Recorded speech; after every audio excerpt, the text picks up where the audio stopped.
Saravanan, known for his acting talent, did not score many hits at the box office after Mahanubhavudu and Shatamanam Bhavati. He is coming to entertain movie lovers with his latest film Srikaram, directed by B. Kishore. Let us see how Srikaram looks like in the theatres. Coming to the storyline, Karthik, played by Saravanan, is a project leader working in a software company.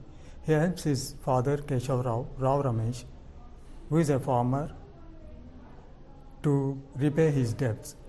Karthik, despite repeated overtures by beautiful girl Chaitra, played by Priyanka Arul Mohan, daughter of a business tycoon, played by Murli Sharma, doesn't reciprocate her love.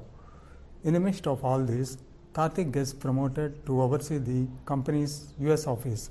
Karthik then takes a shocking decision to attract the ire of his father. Soon he finds out things are much more difficult than he thought when he meets his uncle Venkatramana, played by Naresh, in the city. To find out more about Karthik's shocking decision and its repercussions, how Ekambaram, played by Sai Kumar, is involved in it, and the contributions from near and dear ones, played by Satya and Saptagiri, enjoy Srikaram on silver screen. Coming to the performances, Saravanan effortlessly played his role. He emoted well as a caring and responsible son.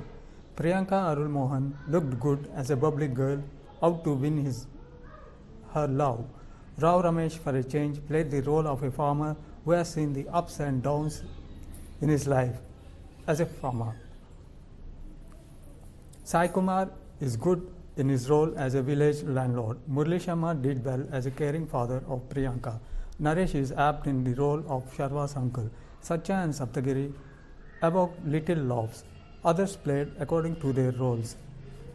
Director Kishore tried to attract movie lovers teaming with Saravanan. He decided to highlight the struggles of the farmers. It did not deviate much from the topic. His screenplay, narration and direction is in sync with the story. However, right from the start till the finish, everything turned routine.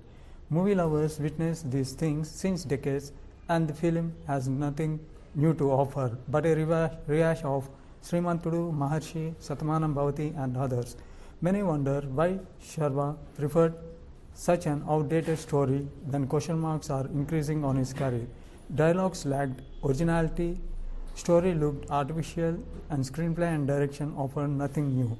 Everything turned out to be predictable and the film lacked the real twists and turns. It is surprising how directors and actors think they can solve all the farmers' issues in the country just by offering some artificial solutions. They have to come out of this idea and think something new to capture the imagination of movie lovers.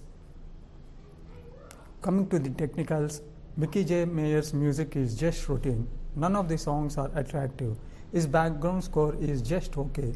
One feels he just passed through the motions. Cinematography of Yuvraj is good. He gave his best using the right camera angles and beautified the scenes. Editing of Marthan K. Venkatesh left lot of drags in the film, but it cannot be faulted because the story itself is routine, and had he used this editing scissors, nothing would have been left to watch. Director Kishore should have worked on the story, which was routine, before proceeding ahead with the project. Production values are good. Finally, Srikaram does not offer any novel solutions.